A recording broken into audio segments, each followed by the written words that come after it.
Hello friends, स्वागत है आप सभी का खुशबू एकेडमी में। आज हम आपको फ्रेंड्स इसमें बताने वाले हैं सेंटेंस के बारे में कि मतलब कि वाक्य किसे कहते हैं। ठीक है, जैसा कि आप सभी लोग जानते हैं कि आपके आगे की क्लासेस चल चुकी हैं जिसमें मैंने आपको बहुत सी चीज़ें बताई जा चुकी हैं आपको। ठीक है, जैसा कि मैं आपको थोड़ा सा एग्जाम्पल बता दूँ, जैसे कि मैंने आपको क्या क्या बता दिया है।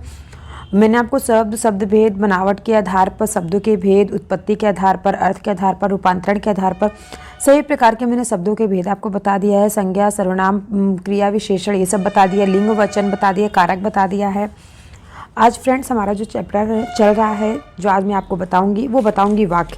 जैसा कि फ्रेंड्स आप लोग भी जानते हैं कि अगर कोई सा भी एग्ज़ाम आप दे रहे हैं उसमें हिंदी से रिलेटेड ज़रूर ही आपको 10 से 15-20 नंबर तक आपको देखने को मिलता है। तो फ्रेंड्स जो वीडियो मैं बना रही हूँ आपके लिए, जो मैं आपको बता रही हूँ उसको ध्यान से आप लोग देखिएगा। इतना तो पक्का है कि आप लोगों का जो हिंदी का एग्ज़ाम है वो काफ़ी अच्छे नंबर से आप लोग पास करेंगे। तो देखिए फर्स्ट सबसे पहले हम बात करेंगे सेंटेंस के बारे में। सेंटेंस किसे कहते हैं? देखिए सेंटेंस क्या है? सेंटेंस जो है सार्थक शब्दों का एक व्यवस्थित समूह है जिससे अपेक्षित क्या होता है, अर्थ प्रकट होता है, उसे ही क्या कहेंगे? सेंटेंस, यानी कि वाक्य कहते हैं। वाक्य के फ्रेंड्स अगर हम भेद की बात कर ले, वाक्य के कितने तत्व होते हैं, तो वाक्य जो है अनिवार्य रूप से कितने 6 प्रकार के वाक्य के भेद होते हैं या फिर तत्व होते हैं, जो भी कुछ आप कह सकते हैं, कह लीजिए। जैसे कि एग्जाम में अगर आपको पूछा जाएगा कि वाक्य के अनिवार्य तत्व कितने हैं, तो 6 प्रकार के होते हैं। कौन कौन से? सार्थकता, योग्यता, आकांक्षा, निकटता, पदक्रम, अन्वय। ठीक है, ये सभी मैं आपको पूरा अच्छे से डिटेल में बताऊंगी। ठीक है, अब हम नेक्स्ट बात करते हैं वाक्य के अंग कितने होते हैं। तो वाक्य के जो फ्रेंड्स अंग होते हैं 2 होते हैं। पहला होता है उद्देश्य, दूसरा क्या होता है? विधेय। ठीक है, उद्देश्य और विधेय 2 प्रकार के इसके भेद होते हैं।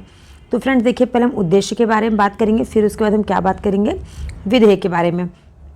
तो देखिए एग्जाम्पल मैं आपको एक बता दूं, अनुराग खेलता है। तो अनुराग क्या? अनुराग एक उद्देश्य है। ठीक है, अनुराग का क्या उद्देश्य है, और खेलता क्या? ये विधेय हो गया। ठीक है, जिसके बारे में कुछ बताया जाए वो क्या होता है? वो उद्देश्य कहलाता है। कोई भी व्यक्ति, स्थान, वस्तु अगर जिसके बारे में बताया जाए, जिसके बारे में बात की जाए, वो क्या होगा? वो उद्देश्य कहलाता है। और वाक्य के उद्देश्य के बारे में जो कहा जाए, ठीक है, जैसे कानपुर के विषय में कुछ कहा जाए या फिर किसी व्यक्ति के विषय में कुछ कहा जाए, किसी वस्तु के विषय में कुछ कहा जाए, जिसके बारे में कुछ कहा जाए, वो क्या कहलाएगा आपका? वो आपका विधेय कहलाता है। ठीक है, अब हम फ्रेंड्स यहाँ बात करेंगे वाक्य के भेद। तो वाक्य के 2 प्रकार से भेद होते हैं। ठीक है, कितने प्रकार के भेद होते हैं वाक्य? 2 प्रकार के वाक्य भेद होते हैं। कौन कौन से? पहला होता है अर्थ के आधार पर, दूसरा होता है रचना के आधार पर। तो फ्रेंड्स देखिए पहले हम अर्थ के आधार पर बात करेंगे। जो अर्थ के आधार पर जो वाक्य के भेद मैंने आपको बताया, वाक्य के भेद 2 प्रकार के होते हैं। पहला अर्थ के आधार पर, दूसरा रचने के आधार पर। तो पहले देखिए हम अर्थ के बारे में आपको बताएंगे कि अर्थ के आधार पर कितने प्रकार के होते हैं। तो अर्थ के आधार पर फ्रेंड्स 8 प्रकार के होते हैं। कितने प्रकार के? 8 प्रकार के होते हैं। 8वां प्रकार मैं आपको पूरा लाइन से बताती हूँ। फर्स्ट है विधानवाचक वाक्य। विधानवाचक वाक्य क्या है? जैसे कि वर्षा हो रही है। ठीक है, वर्षा हो रही है, ये किसमें क्या है? विधानवाचक वाक्य। ठीक है, नेक्स्ट है निषेधवाचक वाक्य। इसका एग्जाम्पल जैसे मैंने खाना नहीं खाया। ठीक है, मैंने खाना नहीं खाया। अगर फ्रेंड्स इसके बाद मैं आपको टेंस पढ़ाऊँगी, टेंस की बात ये सभी आपको अच्छे से समझ में आ जाएगा। ये है नेक्स्ट आज्ञावाचक। तो बाजार जाकर फल लाओ। ठीक है, इसमें क्या हो रहा है? आज्ञा का, इस वाक्य में आज्ञा का क्या भाव प्रकट हो रहा है, तो इसे आज्ञावाचक वाक्य कहेंगे। नेक्स्ट है प्रश्नवाचक वाक्य। यह क्या है? जिस वाक्य से प्रश्न का होना पाया जाए उसे ही प्रश्नवाचक वाक्य कहते हैं। नेक्स्ट है इच्छावाचक। जिस वाक्य में क्या हो? कोई अपनी इच्छा प्रकट कर रहा हो, तुम्हारा कल्याण हो। ठीक है, वो अपने दिल से तुम्हें आशीर्वाद दे रहा हो, तुम्हारा कल्याण हो, तो अपनी इच्छा प्रकट कर रहा है ना। नेक्स्ट है संदेहवाचक। संदेहवाचक का मतलब होता है फ्रेंड्स जैसे कि एग्जाम्पल मैं आपको बता दूं, शायद शाम को वर्षा हो। तो संदेह मतलब उसको मतलब डाउट है। ठीक है, उसको डाउट है कि शाम को शायद, वो ऐसा रियलाइज कर रहा है कि शायद शाम को क्या हो? वर्षा हो। ठीक है, नेक्स्ट है विस्मयवाचक। विस्मयवाचक में क्या है? शाबाश, मतलब किसी को शाबाशी वगैरह दी जाए, अच्छा काम किया, अच्छा काम में बुरा काम को किसी को जो शाबाशी दी जाती है या फिर किसी को डांटा फटकारा जाता है, तो उसको क्या हो जाएगा? ये हो जाएगा। नेक्स्ट है संकेतवाचक। संकेतवाचक जैसे किसी को यदि तुम मेहनत करते तो पास हो जाते। जैसे वो कह रहा है किसी काम को, अगर मैं ये काम करता तो मेरे ये काम हो जाता। ठीक है, उसको संकेतवाचक वाक्य कहा जाएगा। अब फ्रेंड्स देखिए आपको अर्थ के आधार पर समझ में आ गया। यहाँ से अगर आपको कुछ भी डाउट हो तो आप लोग तुरंत कमेंट करके पूछिएगा। अब हम नेक्स्ट इसके आगे बात करेंगे रचना के आधार पर वाक्य के भेद। ठीक है, तो चलिए नेक्स्ट आगे देखते हैं हम लोग। आगे फ्रेंड्स देखिए यहाँ पे आ गया रचना के आधार पर वाक्य के भेद कितने प्रकार के होते हैं? 3 प्रकार के होते हैं। कौन कौन से 3 प्रकार के होते हैं? पहला सरल या साधारण वाक्य। ये फ्रेंड्स एग्जाम में काफ़ी बार सबसे ज़्यादा यही पूछा जाता है कि रचना के आधार पर वाक्य को कितने भागों में बांटा गया है। तो फ्रेंड्स आप बता देंगे कि रचना के आधार पर वाक्यों को 3 भागों में बांटा गया है। जैसा कि मैं आपको बताऊं, पहले भाग जो है साधारण या फिर सरल वाक्य बोला जाता है, दूसरा होता है संयुक्त वाक्य और तीसरा आपका होता है मिश्रित वाक्य। ठीक है। अब फ्रेंड्स देखिए, मिश्रित वाक्य सरल वाक्य के बारे में पहले मैं आपको बता दूं। देखिए, एक ही उद्देश्य और एक ही विधेय होता है।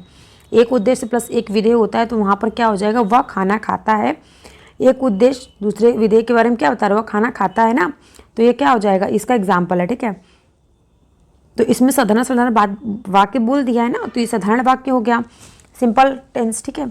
अब नेक्स्ट हम बात करें संयुक्त वाक्य। संयुक्त वाक्य क्या होता है? 2 या 2 से अधिक सरल वाक्यों को योजक, बीच में आपस में योजक, जैसे मतलब और, एवं, तथा, या, अथवा, इसलिए, अतः, फिर भी, तो, नहीं तो, किंतु, परंतु, लेकिन, पर, ये सभी शब्द इसमें जोड़ दिए जाएं। कोई एक वाक्य के बाद दूसरे शब्द को अगर जोड़ दिया जाए तो क्या हो जाएगा फ्रेंड्स? तो वहाँ पे हो जाएगा, ये आपका बताएगा, तो फ्रेंड्स वहाँ पे आपका ये बताएगा आपका, एक सेकंड फ्रेंड्स ना, तो देखिए, तो वहाँ पे क्या हो जाएगा? तो जो जुड़ जाते हैं सवाल ना, तो सरल वाक्य प्लस सरल वाक्य, ये दोनों को जोड़ने पे जो बीच में ये जो इन सब चीज़ों का यूज़ किया जाता है ना, तब वहाँ पे क्या हो जाएगा? वो आपका संयुक्त वाक्य बन जाएगा। जैसे वह सुबह गया और शाम को लौट आया, तो ये क्या हो गया? ये आपका हो गया सरल वाक्य। ठीक है। अब नेक्स्ट हम बात करेंगे मिश्रित वाक्य किसे कहते हैं। तो देखिए, मिश्रित वाक्य क्या होता है? जिन वाक्यों में एक प्रधान मुख्य उपवाक्य हो और अन्य जो है आश्रित गौड़ उपवाक्य हो, तथा जो आपस में कि, जो, क्योंकि, जितना, उतना, जैसा, वैसा, जब, तब, जहाँ, वहाँ, जिधर, उधर, अगर, यदि, तो, यद्यपि, तथापि जुड़े हों। ठीक है, समझ में आया? ये सब शब्द, जैसे मैंने जैसा, वैसा, जितना, उतना, जितना भी शब्द मैंने आपको बताया है, ये सभी शब्द जहाँ जुड़े होते हैं वहाँ पे क्या होता है? मिश्रित वाक्य कहते हैं। जैसे कि मैं आपको बता दूं, यद्यपि जो है, ये जैसे ये सब सभी जो शब्द है, पहला शब्द जैसे यद्यपि, जहाँ, जिधर, अगर, तो ये सभी क्या प्रधान उपवाक्य हैं। प्लस क्या होता है? आश्रित उपवाक्य। जैसे मैं आपको एक एग्जाम्पल बता दूं, मैं जानता हूँ कि तुम्हारे अक्षर सही नहीं हैं। ठीक है, ये क्या हो गया? मिश्रित वाक्य का उदाहरण हो गया। जिन वाक्यों में क्या हो? एक प्रधान मुख्य उपवाक्य हो और अन्य क्या हो? आश्रित या फिर गौड़ उपवाक्य हो, उन्हें ही मिश्रित वाक्य कहेंगे। अब फ्रेंड्स, यहाँ तक आपको कुछ भी डाउट हो, कुछ भी नहीं समझ में आ रहा हो, अगर कहीं से भी कुछ भी, आप और भी वीडियो देख लीजिएगा चैनल पे। अगर आपको फिर भी ना समझ में आए तो आप लोग ज़रूर कमेंट करके पूछिएगा। ठीक है, कुछ भी डाउट हो कहीं से भी। आप लोगों को वीडियो पूरा लास्ट तक देखने के लिए बहुत बहुत धन्यवाद फ्रेंड्स। आप लोग वीडियो को please like, share and subscribe जरूर कीजिएगा। और जो लोग भी चैनल पर नए आए हों तो प्लीज़ वीडियो को लास्ट तक, सॉरी फ्रेंड्स, प्लीज़ वीडियो को आप लोग चैनल को सब्सक्राइब कर लेना और बेल आइकन प्रेस कर लेना, ताकि आपकी जो आगे की वीडियो मैं डालूंगी वो आप लोग तक पहुंच सके। ठीक है। अगर आप लोगों को क्वालिटी में कुछ भी अगर प्रॉब्लम समझ में आ रहा है तो ऊपर ऐसे 3 डॉट दिए रहते हैं, वहाँ से जा करके आप क्वालिटी को चेंज करके आप देख सकते हैं। ठीक है फ्रेंड्स, तो मिलते हैं हम आपसे नेक्स्ट वीडियो में। कल की जो फ्रेंड्स आपकी क्लास रहेगी वो होगी विराम चिन्ह के बारे में।